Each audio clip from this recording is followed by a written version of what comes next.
At the beginning of the week, the Elmira City School District was struck with ongoing threats across social media, such as Snapchat, threatening violence on campuses around the district, such as Elmira High School, BOCES in Elmira, as well as the Ernie Davis Academy.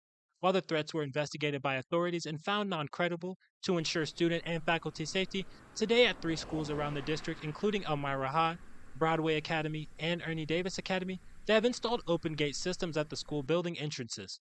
The open gate systems are meant to be used as weapon detection systems. While procedure is new in schools today, the open gate system is something that has been in the work with the district. Actually already had the plan in place. We just kind of fast forwarded a little bit based on the circumstances of the last several days, and began today. We spoke to Superintendent Hillary Austin about what went into the selections of schools that started the process today. The threats that we had been seeing on social media were really specific, more to the secondary level, and it just made the most sense to begin there. The open gate system is not a metal detector, but a machine designed to locate dangerous weapons.